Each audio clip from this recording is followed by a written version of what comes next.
Siang itu panas sekali. Tapi, jujur, nggak sepanas pikiran gue. Rumah Caca sebenarnya nggak jauh dari sekolah, jadi kita jalan kaki bareng. Sepanjang jalan, gue cuma melamun. Bingung, mikirin apa yang bakal Caca lakuin ke gue. Soalnya, sepanjang jalan kita cuma diam-diaman. Sampai di depan gerbang rumahnya, tiba-tiba gue lihat sesuatu yang bikin merinding. Ada ular berkepala manusia berkeliaran di pekarangan. Nggak serem-serem amat sih, cuma agak takut juga. Soalnya badan ularnya gede banget. Di depan pintu, gue nanya, yang lain kemana, Ca? Kok dikunci? Caca jawab santai, iya, Mama sama Papa lagi keluar kota, kondangan. Kakak gue juga belum pulang. Ayo, masuk aja. Begitu masuk, Caca langsung nanya, sekarang gue mau tanya sama lu, kenapa sampai ngintip gengnya Anita? Nafsu? Ya, gue langsung nunduk, nggak kok, Ca. Gue cuma ikut-ikutan doang tadi. Terus kenapa lu mau? Dan kenapa bisa ketahuan? Akhirnya gue cerita panjang lebar ke Caca. Tentang kejadian itu. Tentang kemampuan gue yang bisa lihat sesuatu, sampai kejadian di lab, waktu gue ngelihat si Mbak Kunti. Jadi gitu, Ca. Gue kaget banget waktu lihat Mbak Kunti itu depan muka gue. Makanya gue teriak. Caca cuma angguk-angguk. Terus, sekarang masih bisa lihat? Masih, Ca. Emang kenapa? Kalau gitu, di dalam rumah ini, lu bisa lihat apa? Gue pengen tahu, kalau emang lu bisa lihat. Gue lihat-lihat sekitar, rumah Caca memang gede, rumah orang kaya gitu. Banyak patung dan hiasan aneh. Mata gue tertuju ke pintu kecil di bawah tangga.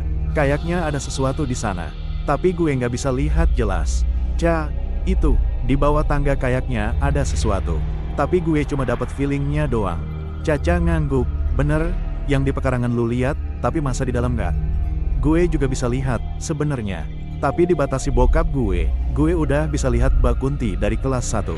Makanya tadi gue suruh lu masuk. Tapi aneh, Mbak Kuntinya hilang pas ada suara macan. Lu tahu suara macan dari mana? Hehe, nggak tahu sih. Sebenarnya gue nyembunyiin soal si putih. Itu peliharaan bokap gue. Caca nunjuk ke arah pintu bawah tangga. Kata bokap, jin di dalam situ kuat banget. Jadi nggak semua orang bisa lihat. Mungkin kekuatan mata lu belum sebanding. Oh gitu. Baru tahu gue. Gue manggut-manggut, Caca lalu narik tangan gue masuk ke sebuah kamar. Kelihatan jelas itu kamar dia, banyak fotonya di situ. Dia nutup pintu, lalu bilang, lu tunggu sini, jangan gerak 1 senti pun. Gue berdiri di dekat pintu. Tiba-tiba, Caca buka baju. Nggak tahu kenapa, mulut gue sedikit menganga. Putih, mulus, berisi. Itu Caca, temen gue dari TK. Sekarang buka baju depan gue. 2 gunungnya masih ketutup BH, tapi jelas banget bentuknya. Oi, iler lu tuh keluar, katanya sambil ketawa. Iya, Ca, abisnya body lu mantep sih. Baru aja dia mau buka BH, tiba-tiba, TRANGG, suara kaca pecah dari balik pintu kamar. Apaan tuh? Gue kaget. Caca buru-buru ambil bajunya. Nggak tahu deh, bentar, gue pakai baju dulu. Nafsu gue langsung hilang. Bukan takut setan, gue lebih takut kalau itu satpam. Atau malah bokapnya Caca. Bisa tamat riwayat. Gue buka pintu. Nggak ada orang. Tapi samar-samar, ada bayangan hitam di dekat pintu bawah tangga, yang katanya ada peliharaan bokapnya. Gue coba manggil si putih, tapi anehnya dia nggak datang. Malah, gue makin merinding. Caca keluar, dan kita keliling ngecek. Nggak ada siapa-siapa, dan nggak ada barang jatuh juga. Gue mutusin buat pulang. Setelah cipika-cipiki sama Caca, gue keluar lewat pintu utama. Di luar gerbang, gue kaget. Si putih nunggu di sana. Putih, kok lu nggak bisa masuk sih? Gue jongkok, tapi dia cuma diam. Apa dia nggak ngerti bahasa manusia? Harus gue tanyain ke bokap, nih. Nggak lama, si putih hilang.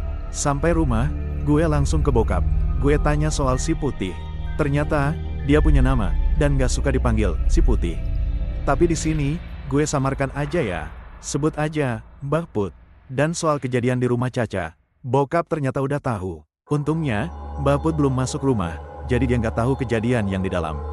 Bokap juga bilang, rumah Caca itu udah dipagar gaib sama gurunya bokap Caca. Levelnya udah beda. Kalau gue mau makin sakti, bokap nawarin puasa putih 40 hari 40 malam. Tapi, gue masih kecil, jadi nggak sanggup. Bisa lihat aja udah syukur. Akhirnya bokap manggil Mbah Put, si macan putih. Gue disuruh kenalan. Ternyata, ngomong sama makhluk halus itu nggak perlu teriak-teriak. Cukup pakai hati, dan langsung dibalas juga lewat hati.